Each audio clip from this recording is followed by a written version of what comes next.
और वहीं शीतकालीन यात्रा में श्रद्धालुओं की संख्या लगातार बढ़ रही है। हमारी सरकार ने यात्रा शुरू करने की पहल की। पीएम मोदी ने भी यात्रा को आगे बढ़ाने का संदेश दिया, जिसके बाद अब श्रद्धालुओं की आमद लगातार शीतकालीन यात्रा पर बढ़ रही है।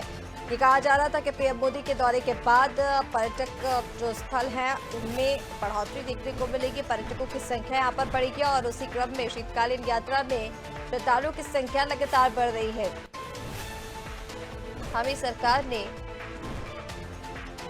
शीतकालीन यात्रा शुरू करने की पहल की थी। प्रधानमंत्री नरेंद्र मोदी ने भी दौरे के दौरान शीतकालीन यात्रा को बढ़ाने का संदेश दिया था और जिसके बाद खबर कि अब शीतकालीन यात्रा में श्रद्धालुओं की संख्या बढ़ रही है। और चलिए अब अपडेट के लिए हमारे साथ सोनू लगातार बने हुए हैं। सोनू, जानकारी दीजिए ना। देखिए, अब शीतकालीन यात्रा में संख्या जो है श्रद्धालुओं की वो बढ़ रही है और ये माना भी जा रहा है कि पीएम ने जिस तरह से संदेश दिया था शीतकालीन यात्रा को बढ़ाने का, श्रद्धालुओं से आग्रह किया था आने का, उसी वजह से श्रद्धालुओं की जो संख्या है वो लगातार शीतकालीन यात्रा पर अब बढ़ती हुई नजर आ रही है।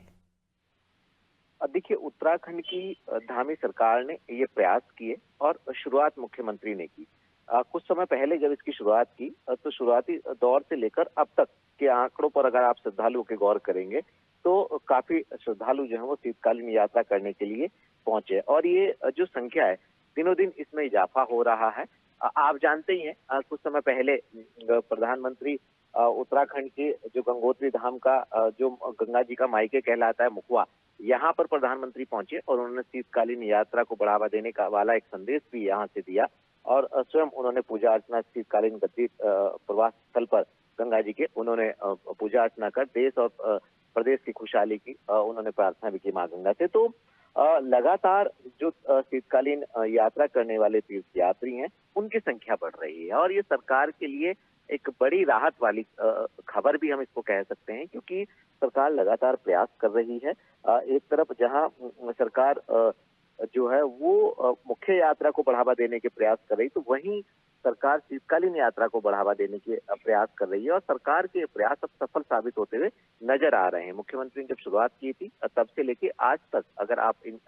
श्रद्धालुओं के आंकड़ों पर गौर करेंगे तो ये संख्या काफी पहुंच गई है। तो ऐसे में ये उम्मीद की जा रही है कि जब तक जो मुख्य यात्रा है उसकी शुरुआत होगी तब तक श्रद्धालुओं की, खासतौर से शीतकालीन यात्रा करने वाले श्रद्धालुओं की संख्या में और इजाफा देखने को मिलने वाला है।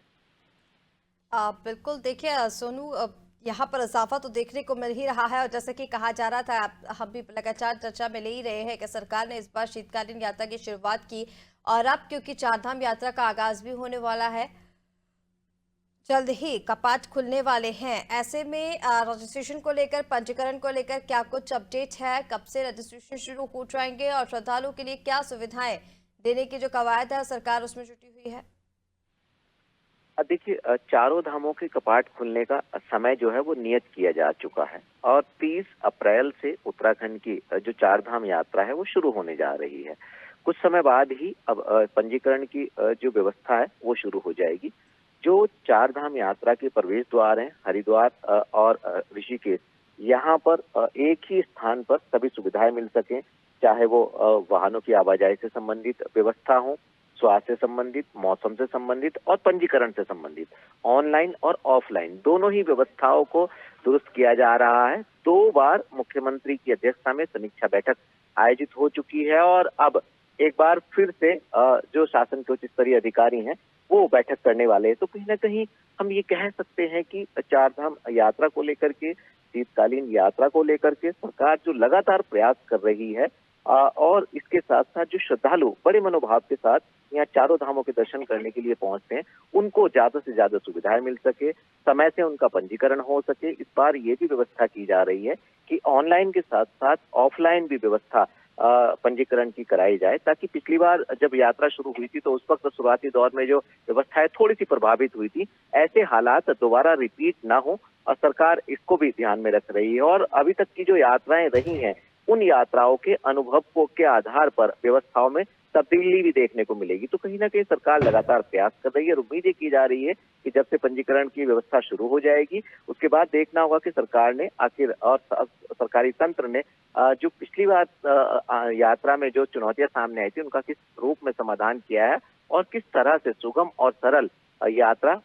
जो है वो इस बार की सरकार आयोजित करने जा रही है। बिल्कुल सोनू, देखना ये होगा क्योंकि अब लगातार सरकार यात्रा को बढ़ावा देती नजर आ रही है और हालांकि पीएम के संदेश के बाद श्रद्धालुओं की संख्या भी यहाँ पर बढ़ रही है। ऐसे में सरकार भी जुटी हुई है कि तमाम सुविधाओं के इंतजाम यहाँ पर श्रद्धालुओं के लिए किए जाए।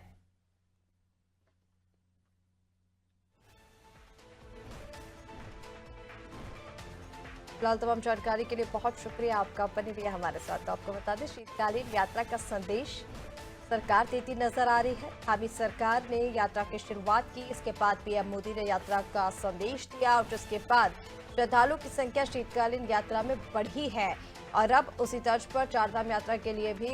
जो काम है वो किया जा रहा है। चारधाम यात्रा के कपाट खुलने की तिथि तय हो चुकी है और सरकार की तरफ से अब हर संभव प्रयास किए जा रहे हैं कि ज़्यादा से ज़्यादा सुविधाएं एक ही जगह पर श्रद्धालुओं को मिल जाए और श्रद्धालुओं को किसी परेशानी का यहाँ पर सामना ना करना।